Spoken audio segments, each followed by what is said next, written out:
Hi everyone, welcome back to Poetology. Today I'd like to talk about reading habits and reading goals. With the new year, I've been thinking about reading quite a lot because I realized that for a while I have been reading less than I used to. I think that happened following lockdown because before that I was doing a PhD and teaching at university and for an outreach program and reading more for that capacity. And what happened is that with lockdown and anxiety being a bit higher than before, I treated myself to a Nintendo Switch and started playing video games again.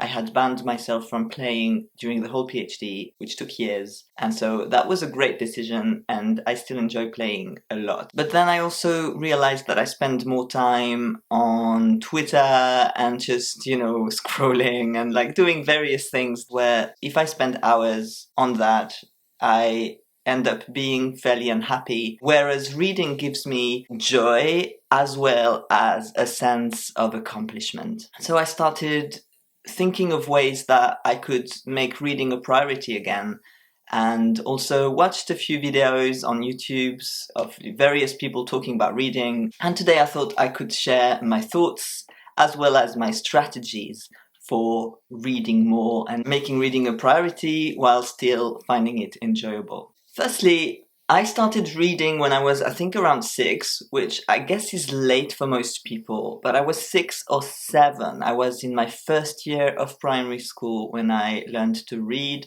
and I was having more trouble than other kids for some reason. And my parents would read me stories, so I was interested in books, but the way that reading was taught somehow did not work for me. I think we were trying to recognize words by sight and then inferring how phonetics worked from that sort of visual recognition. Whatever the case may be, I ended up learning to read over the Easter break with my parents, and I was one of 2 kids in that classroom that could not figure out how to read. This is just to say that I'm not taking it for granted. I know that it's not always easy to read. I wanted to show you that I'm not one of those kids who self-taught at the age of 4 how to read massive books.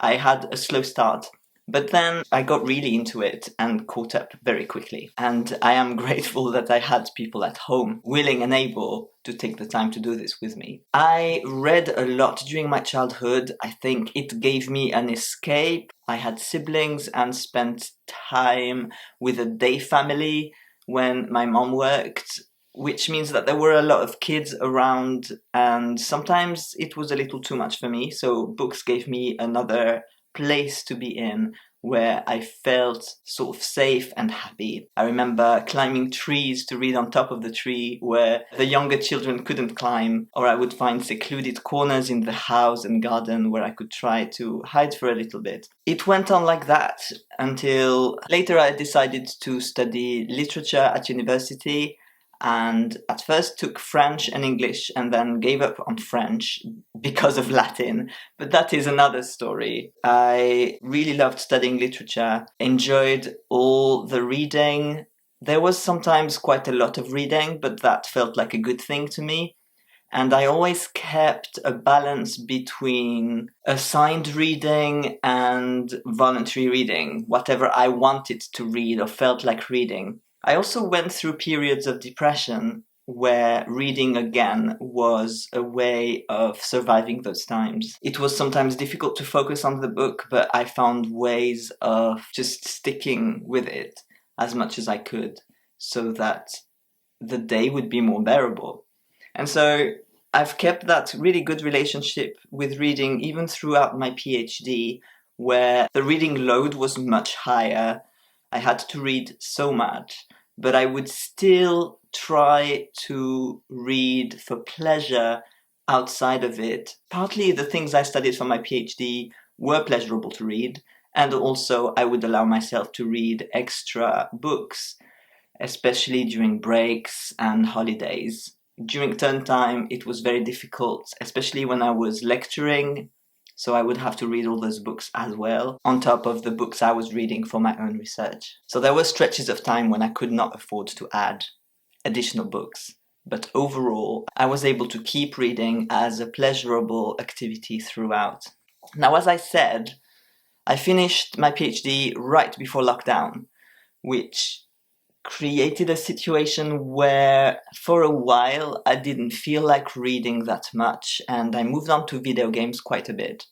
And now, over the last few years, I've been reading more, but not quite as much as before, which is partly due to ill health, making it very difficult to focus on books for longer stretches of time. But this has improved recently, and I'm starting to read more than before. I've watched a lot of videos and read a few articles about reading goals and people setting big reading goals for themselves, such as, reading 100 books in 2024. On the one hand, I think these are really valuable goals. On the other hand, they sometimes lead to very strange tactics, such as, read shorter books or read YA fiction. And while there is value in reading YA fiction and shorter books can be great, and I love novellas, it can be a little artificial to set yourself a reading goal that then predetermines the type of reading you can do if you want to keep up with your goal. I find it much better to either set yourself a much smaller goals that you are sure is achievable, or even better, I would encourage people to go with an intention. For me, thinking of goals as intentions has been much more productive because I remove that compulsory quality that often sucks the joy out of things I love doing. We are allowed to have hobbies and activities that are not productive or that do not count towards productivity goals. You don't have to read to make yourself a better human being. I believe that can happen, but I don't think there should be a constraint around that notion of reading as betterment or as goal setting or anything like that. And when I think of intention, it's not just a vague, immaterial thing, oh, I think I'd like to read more and I do nothing about it. It's more like an idea I will firmly keep in mind, and then I will try to modify my environment to create favorable conditions so that I can read and enjoy that activity in everyday life. Some of the things I've done, I will share with you now. One is I signed up with the local library, and that gave me access to Libby, where I can borrow audiobooks. I can also have ebooks, and I can borrow physical books, obviously, but I've used it mainly for audiobooks because so far I wasn't really listening to audiobooks at all, and I love buying physical books, but I'm less attracted to audiobooks overall. And yet, I like being able to listen to them when I'm a little too tired to read or I need to rest, and I am still able to listen to something.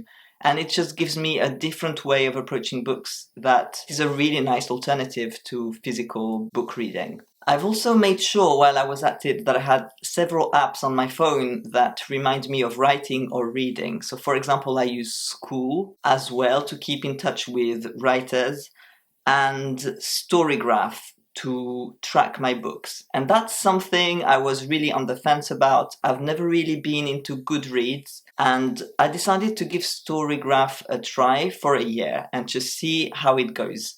And my intention with Storygraph is both to remember what books I'm reading. When someone asks me, what have you been reading? I don't remember what I've been reading. So being able to quickly check on the app is quite helpful. And also it allows me to stalk other readers and see their reading habits, which somehow is very enticing to me. And I also like that it encourages me to finish books because I tend to read several books simultaneously and sometimes forget to finish them. So just that little bit of accountability of just being able to say, the book is finished and feel like I've completed a task is enough of a reward for me to actually do it and go on and finish a book. So I feel like I've sort of committed to a book when I put it on the app, and then I do my best to complete it. If you use Storygraph, by the way, feel free to follow me at Poetology. You'll be able to see what I'm reading and I'll be able to follow you as well. Another tactic is if you have other friends who read, it can be really nice to exchange books. I often lend out my books and occasionally borrow books as well,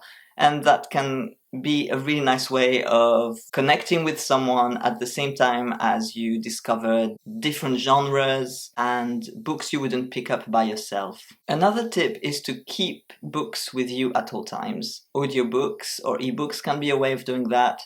I prefer physical copies. I usually have one with me in my bag when I go anywhere, so I can read if there is any time, or maybe on the tube, or I don't know, wherever I go. If I can, I will try to read a little bit. At home, I also have books everywhere, so it's possible for me to switch from one book to another and avoid getting bored with any book. If it doesn't feel right to be reading the novel I have going on, then I can grab maybe non-fiction essays, or I can read some poetry, or I can swap like that between different genres. And then finally, I've also changed my physical environment to make reading better. Recently, I've changed my bed because I had a very old futon that wasn't very comfortable. I've improved things with a new, more comfortable one that is on top of very nice tatami mats. I also got myself a really good reading lamp, and that lamp reminds me that I want to read more. I find that especially in the evening, my phone is very attractive and all screens become very attractive because of their brightness. And with that lamp, it sort of reproduces that brightness on the page. So my book becomes really bright, and that helps me phase everything else out.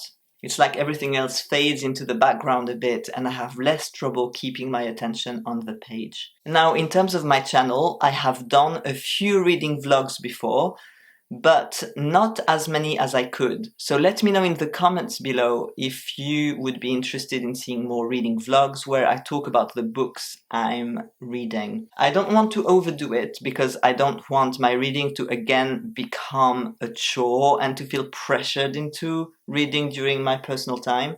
But at the same time, I would be very happy to talk about books more than I currently do.